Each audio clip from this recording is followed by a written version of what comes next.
Bienvenue à tous. Je sais que vous êtes nombreux à nous suivre sur ce nouveau live d'Instagram, Maker. Aujourd'hui, du coup, on est dans un lieu particulier qui est historique pour Decathlon, puisque c'est un lieu de prototypage multiprocess qui se trouve sur BTV. On retrouve des ateliers de prototypage un peu partout sur tous les sites, sur Salange, sur Hendaye, sur Cestas. Et ces lieux-là sont des lieux de créativité. Aujourd'hui, on va vous parler un petit peu des bonnes pratiques pour concevoir en toute sécurité. La sécurité nous tient à cœur dans un atelier pour éviter tout ce qui est accident du travail. Alors, quelques chiffres juste avant de présenter notre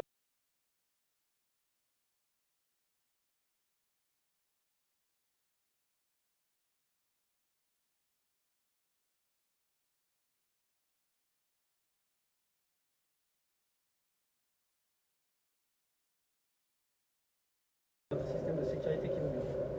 En France, pour les chiffres, c'est 65% de gens qui bricolent, je dis dans le bricolage, qui bricolent régulièrement, donc 65% de la population. Et c'est la deuxième cause d'accident domestique. Il y a 30 000 personnes qui se retrouvent aux urgences chaque année pour des blessures liées au bricolage. Et la comparaison avec les chiffres sur BTV, c'est qu'aujourd'hui, en fait, il y a très peu d'accidents du travail. Ici, pour dire même zéro, et les seuls accidents qu'on va avoir en interne, c'est des petites coupures superficielles ou limite un petit point de suture, mais c'est tout. Et on touche du bois pour que ça continue. Et on touche du bois pour que ça continue comme ça, effectivement. Donc ça, c'est une belle réussite. Bien évidemment, pourquoi on prototype en interne, c'est parce que c'est surtout un gain de temps. En fait, chaque collaborateur autonome, il gagne du temps pour construire son prototype. Et les principaux accidents qu'on va trouver dans un atelier, ça va être des coupures superficielles, des écrasements de doigts, des chutes, des brûlures.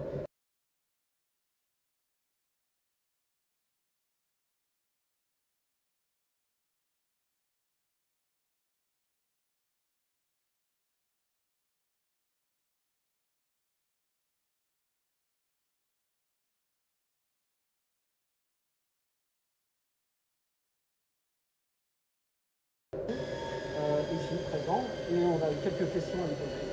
Merci à toi d'avoir prêté au jeu du live d'Instagram. Du coup, si en quelques mots tu pouvais te présenter qui tu étais. Alexandre Fitepron, quelques années chez Decathlon, maintenant une quinzaine. Bricoleur dans l'âme, j'adore tout ce qui est concret. Et donc le fait de pouvoir associer ce qu'on peut qualifier de passion à un job est vraiment très sympathique. On a la chance de pouvoir prototyper ici tous les jours. Et je le fais également chez moi sur des véhicules ou sur du bâtiment. J'ai eu l'occasion de faire un garage notamment dernièrement. Très bien, cool, super, merci. Du coup, là, quel est ton métier, quel est ton rôle et comment t'en es arrivé là Alors, aujourd'hui, j'ai deux casquettes. J'ai une casquette d'animation de l'atelier qu'on appelle du Booster Inno, qui est un atelier multiprocess dans lequel on se situe ici. Et une autre casquette qui est, je suis relais pour l'ensemble des ateliers de prototypage Decathlon. On essaie avec une équipe et l'ensemble du prototypage de Decathlon de dynamiser un peu ce formidable métier. Voilà pour les deux casquettes que j'ai chez Et comment je suis arrivé là? Et comment t'en es arrivé là? Bonne question. En fait, la lumière. Avant d'arriver chez Decathlon, j'ai eu l'occasion de travailler dans d'autres entreprises, dans l'automobile, dans l'électroménager. Et avant de venir chez Decathlon, j'avais la chance d'être responsable de production dans une entité qui faisait des casques. Des casques pour les pilotes de chasse, les hélicoptères, GIGN, GIPN. Et puis il y a eu une annonce qui me proposait de passer de la production à la conception de casques de sport. Et donc voilà comment ça s'est fait. Donc, moi, je suis arrivé chez Decathlon une quinzaine d'années pour faire du casque. Ah, ok. En tant qu'ingénieur produit. Voilà. Et après méthode, et après du laboratoire, et après du prototypage ex-PCM, et voilà, une spécialisation sur le ligne. D'accord, super. Et du coup, est-ce que tu aurais une journée type à nous décrire, un peu ta journée à l'atelier? Une journée type, une journée exceptionnelle. Une journée type, c'est d'arriver dans l'atelier, voir s'il n'y a pas de soucis, rencontrer les collègues. Et ce qui est marrant ici, c'est qu'il va y avoir une partie qui est de l'ordre du prévisible, avec des rendez-vous, des workshops, des protos à réaliser, des renseignements, et puis des choses qui vont être complètement aléatoires. Les gens viennent forcément sans nous prévenir.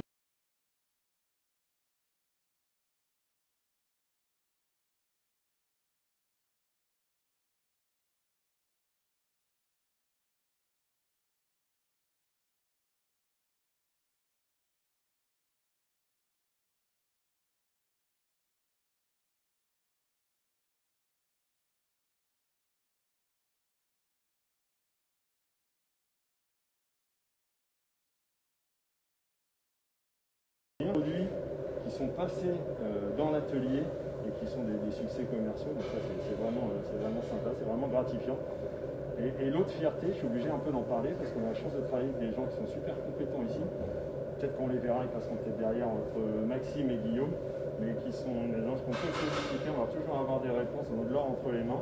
Et ils ont aussi ce côté sympathique, c'est d'avoir l'expérience industrielle qui permet de donner des renseignements à tous les concepteurs qui viennent dans l'atelier. Et ça, c'est sympa de travailler avec des gens comme ça. D'accord, donc on peut dire que ton équipe, c'est une équipe d'experts. Oui. D'accord, très bien. Alors aussi, avant d'avancer un petit peu dans l'atelier, de parler on focus sur les EPI, donc l'équipement de protection individuelle. On en parlait ensemble avant, mais tu me disais qu'il y avait 3 stades de protection dans la conception. Est-ce que tu peux m'en dire plus? La protection, quand tu arrives ici, il y a la protection 1 qui est liée au cadre réglementaire, qui va faire on va avoir des machines qui vont être protégées, on verra tout à l'heure comment. Après, il y a la protection active par des EPI qu'on va détailler ensemble, des masques, des lunettes. Et puis après, il y a une protection passive, et c'est celle-ci que j'affecte plus particulièrement, qu'on pourrait résumer dans tout simplement l'état d'esprit qu'on va avoir lorsqu'on va venir prototyper. Et c'est ça qui va vous protéger plus que tous les autres. Ok, on en rediscutera dans la suite. Merci à toi. Du coup, pour la suite, donc on va un petit parcours pour découvrir tous ces équipements de protection. Dans un atelier, en fait, à chaque fois dans une entrée d'atelier, il y a de toute façon un responsable d'atelier qui peut vous accueillir directement, ou de toute façon avoir des signalétiques qui expliquent quoi mettre pour le prototypage qu'on va faire ensuite. Donc là, je suis à l'entrée de l'atelier, je suis dans un sas, il y a des blouses, on me dit de porter une blouse, parce qu'on va passer dans un endroit où il va y avoir de la saleté, où il va y avoir des machines qui vont faire de la projection, etc., etc. Donc du coup, là, déjà, rien que dans la description de la blouse, à quoi sert une blouse et comment elle est conçue, on voit qu'ici, on a 2 sortes de blouses. Donc moi, j'ai une blouse longue, Alexandre, il a une blouse courte. Donc ça, c'est vraiment en fonction de l'usage et de ce qu'on va faire après, on peut être amené à choisir une courte ou une longue. Voilà. Ensuite, on remarque aussi, vous n'allez pas le voir, mais en gros, la mienne, elle a des boutons de pression pour enlever facilement. Donc en gros, ma blouse se met à brûler, je peux l'enlever facilement. Je me suis coupé, il y a beaucoup de sang, pour l'enlever facilement. Peut-être qu'un collaborateur peut être amené à me l'enlever facilement, etc. Ensuite, donc, pour aussi dans les protections qu'on peut avoir, donc la blouse et les coques de protection. Donc là, moi, j'ai monté mes superbes coques, Chaussures de sécurité. des surchaussures de sécurité. Donc du coup, on voit, c'est par-dessus ma chaussure. Du coup, on a une coque ici qui peut réceptionner plusieurs centaines de kilos. Voilà. Alors que Alexandre, il a des chaussures de sécurité qui pourraient même limite partir avec le soir. On ne remarque même pas que ce sont des chaussures de sécurité. Mais globalement, on a une protection à l'avant et des semelles renforcées qui permettent, si on marche sur un clou, de ne pas se blesser. En fait, il y a 2 protections. Il y a une protection à la compression sur le dessus avec une coque métal qui permet d'éviter l'écrasement du pied. Et ensuite, une semelle anti-perforation qu'on va retrouver sur les coques que porte Antoine et sur mes chaussures pour éviter la perforation. Notamment, ça marche sur des clous. Exactement. Donc du coup, après, bien évidemment, au niveau du style, il ne faut pas regarder là-dessus. Moi, je suis tel un clown, voilà, et lui, il est tel un beau gosse. Ça, c'est sûr, c'est chacun son style. Alors du coup, Alexandre, tu nous parlais de la première protection qui était liée à la machine. Donc, est-ce que tu peux nous parler un petit peu C'était lié au cadre réglementaire. Donc, nos machines sont toutes, les machines des ateliers sont toutes certifiées CE. Ça engendre tout un tas de protections pour l'utilisateur. Il y a des protections qui sont plutôt de l'ordre électrique. Avec, pour s'en rentrer dans les détails, on a de la basse tension ici sur toutes les commandes qui évite, s'il y avait un petit fil, de se prendre un coup d'électricité. Et puis après, il y a beaucoup de protections dans le cadre réglementaire qui sont liées à la cartérisation. Donc là, on voit que la machine elle est protégée au-dessus, sur les côtés. Et il y a aussi des plaquettes en plexi qui limitent la projection de particules dans les yeux notamment. Et comme c'est pas suffisant, c'est pour ça qu'on est obligé de porter, lorsqu'on utilise ces machines-là, des EPI, que va vous présenter Antoine tout à l'heure, notamment des lunettes et des gants. Donc là, tu veux dire ici que si je viens usiner ici avec une pièce, en gros, les projections vont venir normalement, c'est claqué là-dessus. C'est déjà une première protection pour ne pas recevoir cette projection. Okay. Très bien. Donc du coup, on retrouve ce genre de protection sur chaque machine. Une chose qu'on n'a pas parlé, c'est aussi sur les machines CE, c'est d'avoir un arrêt d'urgence. Vous voyez, matérialisé, c'est avec un gros bouton rouge. Et voilà, ça c'est aussi une protection qui est d'ordre réglementaire et qu'on a sur toutes les machines. On peut retrouver, comme on vient de le dire, sur toutes les machines, des arrêts d'urgence, des cartes électriciennes, arrêts d'urgence, voilà. Chaque machine, du coup, a ses propres normes. Et voilà. Ensuite, du coup,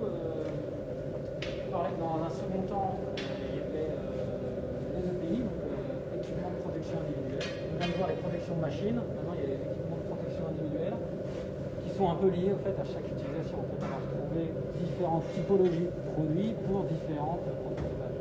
Donc on met en effet à disposition tout un tas d'équipements. Par contre, ce qu'il faut savoir, c'est qu'il y a l'équipement classique, des gants, des lunettes, des protections auditives. Et en fonction des machines utilisées et donc des risques auxquels on va être exposé, on va apporter des protections complémentaires. Alors, si on prend le cas extrême sur un masque, on va retrouver sur un poste de soudure un masque de soudure. Si on est également sur de la soudure ou des choses sur lesquelles on est amené à travailler des matériaux chauds, on va avoir des gants de protection thermique qui, vous voyez, sont beaucoup plus épais que les gants physiques. Antoine a ramené à juste titre ces gants latex ou nitrine, lorsqu'on utilise notamment des solvants ou si on est amené à travailler sur des peintures. C'est des protections spécifiques, on ne serait pas protégé si on avait des gants textiles comme ça. Donc, si après, derrière, on regarde un peu plus dans le détail les produits, en gros, sur ces deux gants, ces deux paires de gants, ou même d'ailleurs, je pourrais prendre ces trois paires de gants, donc Alex disait bien évidemment par rapport à la chaleur.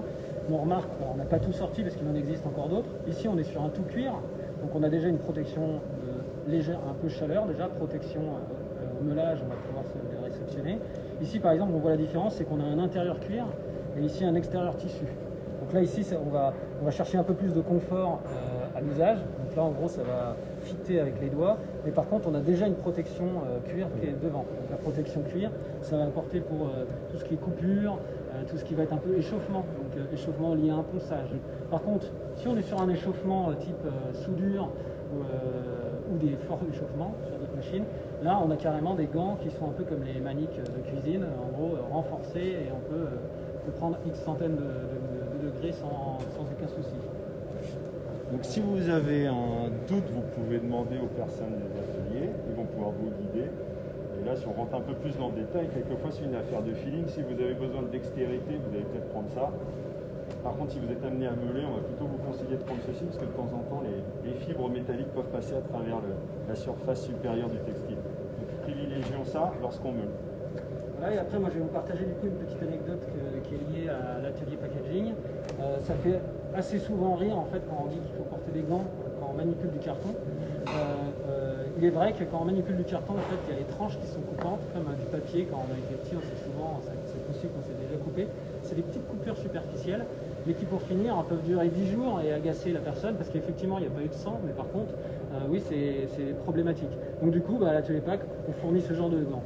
Donc un peu de dextérité, mais le cuir intérieur qui permet d'éviter la coupure liée au carton. Quand on manipule tous les jours, il y a ce risque-là.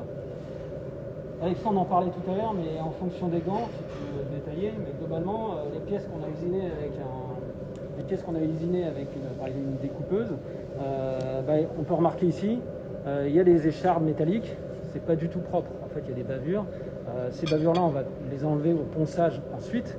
Mais il est vrai que si je les manipule à la main sans gants, comme là je le fais là ici, le risque est de me couper, le risque est de me planter cette écharpe dans le doigt, et bien évidemment, c'est dommageable. Okay, voilà. Et du coup, on va pouvoir un petit peu, on a fait un peu le tour de ce qu'on avait vu, ce qu'on a en tout cas à disposition sur l'atelier de Between. Vous retrouvez le même type partout, dans tous les ateliers de Decathlon. Donc chaque responsable d'atelier a mis en place des équipements de protection individuelle, a des machines qui sont normées. Et ensuite, ça peut être spécifique. À Hendaye, il y a des ateliers de welding, des ateliers peut-être plus de couture spécifique sur quelque chose. Là, peut-être qu'il y a des ateliers qu'aujourd'hui, on ne les a pas encore spécifiés. Donc on vous invite bien évidemment à vous rapprocher des responsables d'atelier pour savoir comment, en toute sécurité, prototyper dans ces ateliers. On va faire une petite démo. Et sur la troisième protection, vous parlez tout à l'heure. Ah oui, peut-être on a parlé de protection du cadre réglementaire avec notamment les homologations CO des machines. Antoine vient de parler un peu de manière approfondie sur les EPI. Moi, à mon sens, la meilleure des protections, c'est la passive, c'est-à-dire l'état d'esprit avec lequel vous arrivez lorsque vous allez venir prototyper. Que ce soit dans l'atelier ici, mais chez nos collègues du vélo, de la peinture, à Salanches ou à Hendaye. À mon sens, lorsque vous venez prototyper, il faut prendre son temps, il faut vraiment réfléchir à ce qu'on va faire avant l'action. Alors, je vais faire un parallèle un peu bête, mais si vous êtes pressé, vous avez un tableur à renseigner, vous allez faire des erreurs. Au lieu de mettre un 4, vous allez mettre un 2. Bon, voilà, ce sera faux, mais il n'y aura pas de risque, de danger pour vous. À l'atelier, si on va vite, on oublie de mettre des gants et on peut facilement se couper, se trancher un doigt, on peut même blesser le collègue qui va être à côté. Donc avant tout, c'est prendre son temps, réfléchir et surtout, lorsqu'on ne sait pas, on demande à quelqu'un qui est habilité, qui a été formé sur la machine, pour vous aider, peut-être à changer une lame, ou pour vous conseiller sur l'équipement qu'il faut porter, ou comment positionner une pièce avant de faire une opération de perçage ou de tronçonnage. Et donc là, de temps en temps, ça fait aussi partie du savoir-faire, donc il ne faut pas hésiter de se rapprocher des prototypistes qui vont vous aider. Donc voilà, surtout y aller tranquille, et lorsqu'on ne sait pas, il ne faut pas hésiter à demander, les gens sont tous ouverts pour vous renseigner. Donc tu veux dire qu'en gros, quand bien même on a tous les équipements de protection sur nous, mais si on est dans un état d'esprit, le mauvais état d'esprit, ça suffira pas. On peut imaginer quelqu'un qui a un proto à rendre dans la demi-heure et qui a tout un tas d'opérations à faire, qui va vouloir les faire très rapidement. Même s'il a des gants, même s'il a des lunettes, il peut faire voilà, c'est là, il va peut-être moins pas brider correctement sa pièce dans l'étau et elle va partir. Enfin bon, voilà. Quelquefois, c'est des choses qui sont tout bêtes. Mais voilà, les accidents, c'est une succession d'éléments qui arrivent à des accidents plus ou moins graves. Et en général, on retrouve à chaque fois un facteur qui est celui d'être « j'ai pas le temps ». Et ça vient aggraver les risques et donc les dangers potentiels.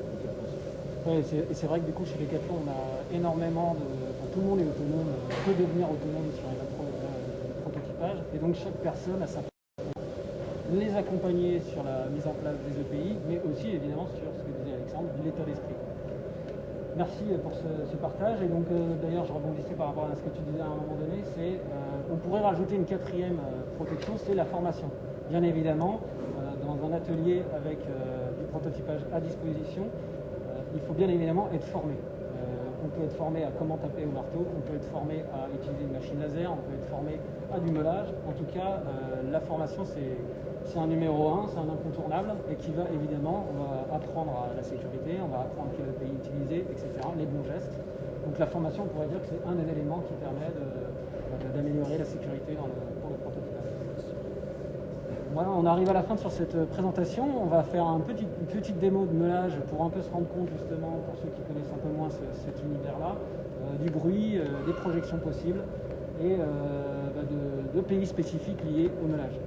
Ouais, c'en est fait une action qui peut synthétiser un peu l'ensemble des risques auxquels on peut être confronté avec des brûlures, des coupures et des projections.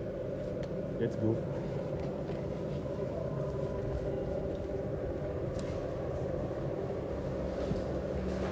Vous voulez refaire un zoom sur les protections? Alors du coup, nous voici ici, on est dans l'atelier de meulage. Donc du coup, c'est un atelier, c'est une zone spécifique, puisque le meulage, ça fait du bruit. Le meulage, ça fait beaucoup de poussière métallique. Du coup, on a une hotte sur le côté qu'on verra tout à l'heure en action. Et une zone spécifique veut dire une zone de pays spécifique. Donc avec des signalétiques qui expliquent en gros, mettez des gants, mettez des lunettes, mettez un masque en fonction de ce qu'on fait, et mettez des lunettes de protection. Alors ici, du coup, on voit Alexandre qui se déguise. Dans l'idée, pourquoi? Alors déjà, spécifiquement ici, on va avoir des projections d'étincelles. Donc du coup, il a mis un tablier de cuir qui lui permet de ne pas avoir de brûlure, des projections sur le point problématique. Il a un casque auditif qui lui permet de masquer le son, d'atténuer les sons. Ils sont aussi les EPI sont tous normés, donc là il y a une norme qui certifie. Et justement, avec petite aide, on ne meule pas avec ça.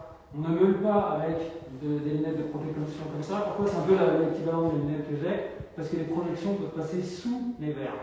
Alors que là, lui, il a des lunettes spécifiques de meulage qui du coup sont fermées sur les côtés, qui comme ça évitent les projections vers l'intérieur. Voilà. Un petit casque pour le bruit. Hop. Et tu me dis quand t'es OK.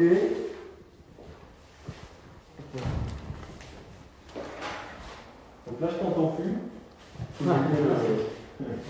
Allez. Donc la première, pour voir l'intérêt de la protection du tablier.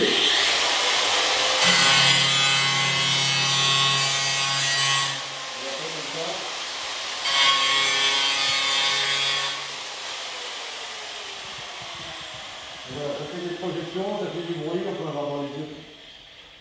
Voilà, du coup, vous avez bien remarqué à la vidéo que ça hurlait fort. Donc, du bruit. Les projections, on les a bien vues.